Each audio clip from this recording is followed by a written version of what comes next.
ಪಾವನಾತ್ಮರೇ, ಧನ್ಯಾತ್ಮರೇ, ನಿಮ್ಮೆಲ್ಲರಲ್ಲಿಯೂ ಅನಂತ ಶರಣಾರ್ಥಿಗಳು. ಸರ್ವಶಚಾಹಂ ಹೃದಯ ಸನ್ನಿವಿಷ್ಟೋ ಮತ್ತ ಸ್ಮೃತಿ ಜ್ಞಾನ ಬಪೋಹನಂಚ ಹೃದ್ದೇಶರ್ಜುನ ತಿಷ್ಠಾಮಿ ಬ್ರಹ್ಮ್ಯಾನ್ ಸರ್ವಭೂತಾನಿ ಯಂತ್ರರೂಢಾನಿ ಮಾಯೆಯ. ಹೇ ಅರ್ಜುನ, ಎಲ್ಲರೊಳಗೆ ನಾನಿದ್ದೀನಿ. ನೀ ಶರೀರ ನೋಡಬೇಡ, ಅವನ ಕುಲಗೋತ್ರ ನೋಡಬೇಡ, ಅವನ ನಾಮ ಸೀಮೆಗಳು ನೋಡಬೇಡ. ಅದು ನಿನಗೆ ಫಸಾಸಂಗ ಮಾಡ್ತದ ಮಾಯೆ. ನೀ ಅವನ ಅಂತಃಕರಣದೊಳಗೆ ನಾನಿದ್ದೀನಿ, ನನಗೆ ನೋಡಿ, ಇದು ಸ್ವತಃ ನಾ ಹೇಳತೀನಿ ಮಾತು. ಅಲ್ಲೋ ಮಂದಿ ಮಾತಿನ ಮೇಲೆ ಭರೋಸಾ ಮಾಡ್ತಿ, ನನ್ನ ಮಾತಿನ ಮೇಲೆ ಭರೋಸಾ ಇಲ್ಲ ಅಂದ್ರೆ ನೀ ಯಾತ್ರ ಭಕ್ತೋ? ಊರ್ ಮಂದಿ ಮಾತಿಗೆ ಹೇಳಿ ಗಂಡನ ಮಾತಿಗೆ ವಿರೋಧ ಮಾಡ್ತೀಳ ಅಂದ್ರೆ ಪತಿವ್ರತ ಅಂತಾರೇನು ಆಕಿಗೆ? ಊರ್ ಮಂದಿ ಏನ್ ಯಾಕೆ ಹೇಳಲ್ರು? ಪತಿ ಮಾತನೇ ವೇದ ವಾಕ್ಯ ಆಯ್ತು ಅಂದ್ರೆ ಆಕಿನ ಸತಿತ್ವ ಉಳಿತದ, ಇಲ್ಲ ಅಂದ್ರೆ ಹಾಳಾಗಿ ಹೋಗ್ತದ. ಭಕ್ತನ ಭಕ್ತತ್ವ ಉಳಿಬೇಕಂದ್ರೆ ಭಗವನ್ ವಚನದೊಳಗೆ ನಿಷ್ಠಾ ಇರಬೇಕು ಅವನಿಗೆ. ಪರಮಾತ್ಮ ಅಂತಾನೆ ಜಗತ್ತೇನೆ ಅನ್ನಲ್ದು. ನಾ ಹಿಂಗಿದ್ರ ನಾ ಪ್ರೀತಿ ಮಾಡ್ತೀನಿ ನೋಡು, ದ್ವೇಷ ಇರಬಾರ್ದು ಅವನ ಅಂತಃಕರಣದೊಳಗೆ. ಅರ್ಜುನ, ನನ್ನ ಭಕ್ತ ಅನಿಸ್ಕೊಂಡ ಅವನು ದ್ವೇಷದಿಂದ ಮುಕ್ತ ಆಗ್ತಾನ. ಇವ್ರಂತ ಅಲ್ಲ, ಇಡೀ ಪ್ರಪಂಚದ ಜೊತೆಗೆ ದ್ವೇಷ ಮಾಡಂಗಿಲ್ಲವ.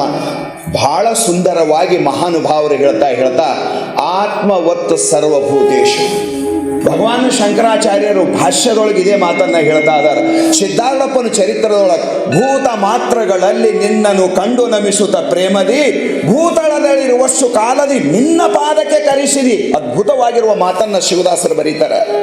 ಎಲ್ಲರೊಳಗೆ ಪರಮಾತ್ಮನಿಗೆ ನೋಡುವ ದೃಷ್ಟಿ ಬಂತಂದ್ರ, ಎಲ್ಲರೊಳಗೆ ತನ್ನ ಆರಾಧ್ಯ ವಸ್ತು ಕಾಣಕ ಚಾಲು ಮಾಡ್ತಂದ್ರ, ಜ್ಞಾನಿಯ ಉನ್ನತ ಸ್ಥಿತಿಗೂ ಭಕ್ತನ ಮಹೋನ್ನತ ಸ್ಥಿತಿಗೂ ಅಂತರ ಏನೂ ಇಲ್ಲ.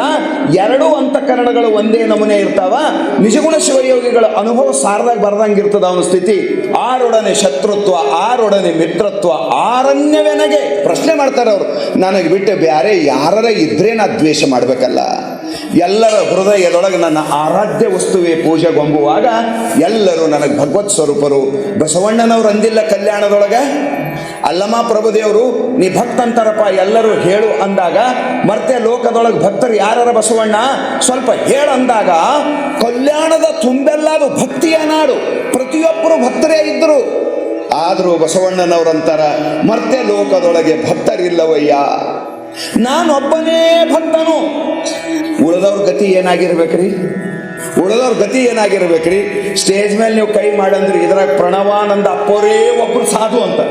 ನಮ್ಗೆ ಹೆಂಗೆ ಆಗಿಬಿಡದ್ರಿ? ಬಾಸುಂದಿ ಜಾಮೂನು ಎಲ್ಲ ನಮಗೆ ಉಣಿಸಿ, ಬಾಸುಂದಿ ಪೂರಿ ಎಲ್ಲ ನಮಗೆ ಉಣಿಸಿ, ಎಲ್ಲರಿಗೆ ಲೈನಿ ಕೂಡಿಸಿ, ಯಪ್ಪ ಸಾಧು ಅಂದ್ರೆ ನಿಮಗೆ ಅನ್ಬೇಕು ನೋಡ್ರಿ. ಉಳಿದ್ರೆಲ್ಲ ಕಳ್ಳ ಅಂದ್ರ ನಮ್ಮ ಬಾಸುಂದಿ ಉಳಿತದೇನ್ರಿ ಹೊಟ್ಯಾಗ? ಅದು ಅಮೃತದ ಕೆಲಸ ಮಾಡ್ತದೇನ್ರಿ ಬಾಸುಂದಿ? ವಿಷ ಆಗಿ ಪರಿವರ್ತನೆ ಆಗ್ತದ. ಅದು ಡೈಸನ್ ಆದ್ರೆ ಆಣಿ ಇದೆ. ಹೆಂಗಿರ್ಬೇಕು? ಬಸವಣ್ಣನವರು ಬಾಯಾಗಿ ಬರ್ಬೇಕ ಈ ಮಾತು. ಮಾವಿನ ಕಾಯಿಯೊಳಗೊಂದು ಎಕ್ಕೆ ಕಾಯಿ ನಾನು ಅಂತ ಅಂದಿದ್ದ ಬಸವಣ್ಣ, ಎನ್ನ ಚಿತ್ತು ಅತ್ತೆಯ ಹಣ್ಣು ಅಂದ ಬಸವಣ್ಣ. ಇವತ್ತು ಅವನ ಬಾಯಾಗಿ ಇಂಥ ಮಾತು ಹೊಣ್ತು. ಇದು ಉಳಿದಿದೆಲ್ಲ ಒಂದು ಢೋಂಗಿ ಅದನ್ನ ಚಾಲು ಮಾಡಿದ್ರು ಆಗಿಂದಾಗೆ. ಮತ್ತೆ ಲೋಕದೊಳಗೆ ಭಕ್ತರಿಲ್ಲವಯ್ಯ, ನಾನು ಒಬ್ಬನೇ ಭಕ್ತನು. ಗುಜು ಗುಜು ಗುಜು ಗುಜು ಮಾತು ಚಾಲು ಆಯ್ತ್ರಿ. ಸೂಜಿ ಬಿದ್ದರೂ ಶಬ್ದ ಆಗುವಂತ ಅನುಭವ ಮಂಟಪ ಕೋಲಾಹಲದಿಂದ ರೊಚ್ಚಿಗೆದಿತು.